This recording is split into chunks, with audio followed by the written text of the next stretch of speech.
കാറ്റത്തെ കിളിക്കൂട് സീരിയലിലേക്ക് എല്ലാവർക്കും സ്വാഗതം. ഈ ചാനൽ ഇഷ്ടപ്പെട്ടാൽ ലൈക്ക് ചെയ്യുക, സബ്സ്ക്രൈബ് ചെയ്യുക. സുഭാഷ് ആണെങ്കിൽ സുനിതയെടുത്ത് സംസാരിക്കുകയാണ്. എന്താണെന്ന് വെച്ചാൽ സുനിതയ്ക്ക് ഒരു ആവശ്യമുണ്ട്, അത് സുഭാഷിൻ്റെ അടുത്ത് പറയണം. എന്തായാലും അല്ല എങ്കിൽ എനിക്കിവിടെ നിന്ന് പോയി കഴിഞ്ഞാൽ ഒരു സമാധാനം ഉണ്ടാവില്ല. അപ്പോഴത്തേക്ക് സുഭാഷ് ചോദിക്കുക, എന്താ കാര്യം? അത് എങ്ങനെയും പെട്ടെന്ന് തന്നെ, എത്രയും പെട്ടെന്ന് തന്നെ സുഭാഷ് ഏട്ടനൊരു കല്യാണം കഴിക്കണം. അതാ എൻ്റെ ഇപ്പോഴത്തെ ഒരു ആവശ്യം. അത് മാത്രമല്ല, അല്ലെങ്കിൽ എനിക്ക് ഒരു സമാധാനവും എനിക്ക് അവിടെ കിട്ടില്ല എന്നും പറയുന്നുണ്ട്. എന്തായാലും അതൊക്കെ വിധി പോലല്ലേ നടക്കുകയുള്ളൂ. അത് മാത്രമല്ല, നമ്മൾ വിചാരിക്കും പോലുള്ളല്ലോ കല്യാണം. ഇപ്പം നമ്മുടെ കാര്യത്തിലായിരുന്നാലും അതുപോലെ ആയിരുന്നല്ലോ, എല്ലാം വിധി പോലെ നടക്കുകയുള്ളൂ എന്ന് പറയുന്നുണ്ട്. എന്തായാലും ഇപ്പോൾ കല്യാണം കഴിച്ചവരുമായിട്ട് സന്തോഷമായിട്ട് പോവുക, അത് മാത്രമേ ഉള്ളൂ എനിക്ക് പറയാനുള്ളത്. ഇനി വേണ്ടാത്തതും ചിന്തിക്കുകയോ പ്രവർത്തിക്കുകയോ ഒന്നും ചെയ്യേണ്ട. അതുമാത്രമല്ല, ഞാൻ ഇനി നിങ്ങളുടെ ജീവിതത്തിൽ ഒരു ആരുമില്ല എന്നുള്ള തോന്നൽ എപ്പോഴും ഉണ്ടായിരിക്കണം എന്ന് സുനിതേരത്ത് പറയുന്നുണ്ട്. ഇതെല്ലാം കേട്ടുകൊണ്ട് നിതീഷും സുഭാഷെല്ലാവരും നിൽക്കുകയാണ്. അപ്പോൾ സുഭാഷിൻ്റെ എന്താ സംസാരിക്കുന്നതെന്ന് കേട്ടുകൊണ്ടിരിക്കുകയാണ് നിതീഷ്. എന്നിട്ട് സുധീഷ് വരികയും ചെയ്യുന്നുണ്ട്. എന്നിട്ട് അവർ തമ്മിൽ പറയുകയാണ്, എന്തിനാ ഇപ്പോൾ എപ്പോഴും അവരുടെ കൂടെ വരുന്നേ? ഇതെല്ലാം ആയിട്ടും ഇതൊന്നും പഠിക്കാത്ത ആൾക്കാരുണ്ടോ എന്ന് ചോദിക്കുന്നുണ്ട്.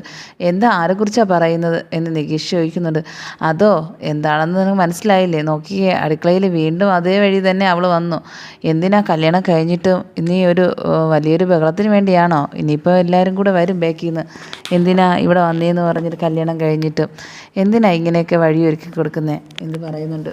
അപ്പോഴത്തേക്കും സുധീഷ് പറയുന്നുണ്ട്, എന്താ അവർ കല്യാണം കഴിഞ്ഞിട്ട് മറക്കാൻ പറ്റാത്ത സ്നേഹമാണോ, അതോ ഇനി വീണ്ടും ഒളിച്ചോടിക്കൊണ്ട് പോകണമെന്ന് പറയാൻ വേണ്ടി വന്നതാണോ സുഭാഷിൻ്റെ അടുത്ത് എന്ന് ചിന്തിക്കുകയും ചെയ്യുന്നുണ്ട്, പറയുന്നു അവർ. അങ്ങനെ അവർ സംസാരിച്ചുകൊണ്ടിരിക്കുമ്പോഴത്തേക്കാണ് നിധി വരുന്നത്. നിധിയിൽ പറയുകയാണ്, എന്താ എന്താ ഇവിടുന്ന് നിങ്ങൾ സംസാരിച്ചുകൊണ്ടിരിക്കുന്നത്, എൻ്റെ അടുത്തൊന്ന് പറയാമോ? അതോ വീണ്ടും അവൾ ഇവിടെ വന്നിട്ടുണ്ട്, അതും സംസാരിക്കാനാണ് സുഭാഷ് എൻ്റെ അടുത്ത്. ഇപ്പോഴും വീണ്ടും ആ ബന്ധം ഉണ്ടോ എന്നാണ് എനിക്കൊരു സംശയം എന്ന് സുധീഷ് പറയുന്നുണ്ട്. നിങ്ങൾക്ക് അതാണോ സംശയം? അങ്ങനെയൊന്നുമില്ല, കല്യാണം കഴിഞ്ഞ് പോയില്ലേ, ഇനിയിപ്പം സുഭാഷിൻ്റെ സ്വഭാവം അനുസരിച്ച് അറിയാലോ, ആർക്കും ഒരു ഭാരമായിരിക്കാൻ വേണ്ടിയാണ് ചിന്തിക്കുന്നത്.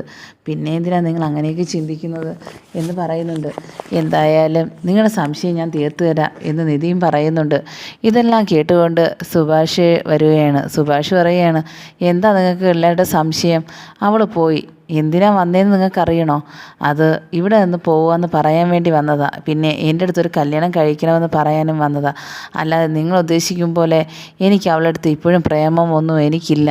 അതുമാത്രമല്ല, അവളിപ്പോൾ വേറൊരാളുടെ ഭാര്യയും കൂടെയാണ്. അതുമാത്രമല്ല, നമ്മൾ ചിന്തിക്കേണ്ട ഒരു കാര്യം കൂടെയുണ്ട്. അവളാണെങ്കിൽ അവളെ ഭർത്താവിൻ്റെ അടുത്താണെങ്കിൽ നമ്മൾ ദേഷ്യം കാണിച്ചിട്ട് ഒരു കാര്യമില്ല. എന്താണെന്ന് വെച്ചാൽ അവരവർക്കുള്ള ജീവിതം അവരവർക്ക് തന്നെ കിട്ടും.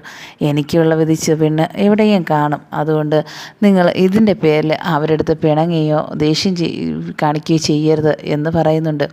ഇതെല്ലാം കേട്ടിട്ട് നിധിയാണെങ്കിൽ പറയുക, പറഞ്ഞത് ശരിയാ സുഭാഷ് ഏട്ടൻ, ഇവിടെ എല്ലാവർക്കും സംശയമായിരുന്നു വീണ്ടും നിങ്ങൾക്ക് ആ ബന്ധം തുടരുന്നോ അതോ ഇഷ്ടം വീണ്ടും തുടങ്ങിയോ എന്നൊക്കെ പറഞ്ഞ്.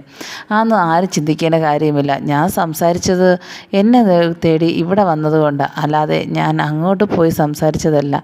എന്നും അങ്ങനെയാണല്ലോ, എന്നും ഇങ്ങോട്ട് വന്ന് വർത്തമാനം പറഞ്ഞിട്ട് ഇവിടെ ബഹളം ഉണ്ടാക്കിയിട്ട് അവളെ വീട്ടുകാർ ഇവിടെ വരലാണല്ലോ ജോലി.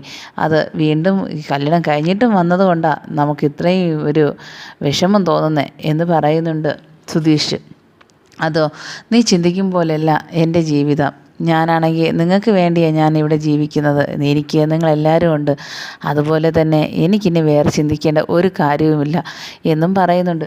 അങ്ങനെ അടുക്കളയിൽ തന്നെ നിന്ന് ജോലി ചെയ്തുകൊണ്ടിരിക്കുക. അപ്പോഴത്തേക്കും എല്ലാവരും സുഭാഷിൻ്റെ അടുത്ത് വരുന്നുണ്ട്.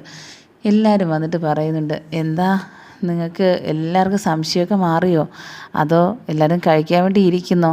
ഇല്ല, ഞാൻ ചോദിച്ചതാ. അത് നിധിയെടുത്ത് ഒരു സംശയം പറയുകയും ചെയ്തു, എന്നാൽ ഇത്രത്തോളം പ്രതീക്ഷിച്ചില്ല എന്നും പറയുന്നുണ്ട്. അതോ ഒരു കാര്യം മനസ്സിലാക്കണം, ഒരാളുടെ എന്ത് സംസാരിച്ചെന്ന് പറഞ്ഞ് അത് വേറെ രീതിയിൽ എടുക്കേണ്ട ഒരു കാര്യവുമില്ല. അത് എനിക്ക് മനസ്സിലാവുന്നേക്കാളും നിധിക്കോ അറിയാമല്ലോ. നിധിയാണെങ്കിൽ പറഞ്ഞ് മനസ്സിലാക്കി കൊടുക്കുക ഇവന്മാർക്ക്, അല്ലെങ്കിൽ ഇവർക്കൊന്നും അറിയില്ല എന്നും പറയുന്നുണ്ട്. അപ്പോൾ സുധീഷ് പറയുന്നുണ്ട്, എനിക്കെല്ലാം അറിയാം. നിനക്കെല്ലാം അറിയാമെന്ന് എനിക്കറിയാമല്ലോ, അതാണല്ലോ നിധി ഇന്ന് ഇവിടെ ഇരിക്കുന്നതിൻ്റെ കാര്യം എന്നും പറയുന്നുണ്ട്. അപ്പോഴത്തേക്കും ഒരു ദേഷ്യത്തോടെ നോക്കുകയും ചെയ്യുന്നുണ്ട് സുധീഷ്. അപ്പോഴത്തേക്കും പറയുന്നുണ്ട്, എന്തായാലും നമുക്ക് ആരുടെ കാര്യങ്ങൾ എടുത്ത് പറയേണ്ട ഒരു കാര്യവുമില്ല.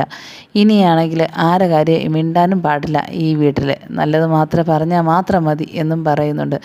അങ്ങനെ ഭാസ്കരൻ വരുന്നുണ്ട് ജോലിയൊക്കെ കഴിഞ്ഞിട്ട്. ഭാസ്കരനാണെങ്കിൽ നേരെ അടുക്കളയിലോട്ട് വരുന്നത്. എല്ലാവരും നിൽക്കുകയാണല്ലോ, എല്ലാവരും നോക്കി നിൽക്കുക.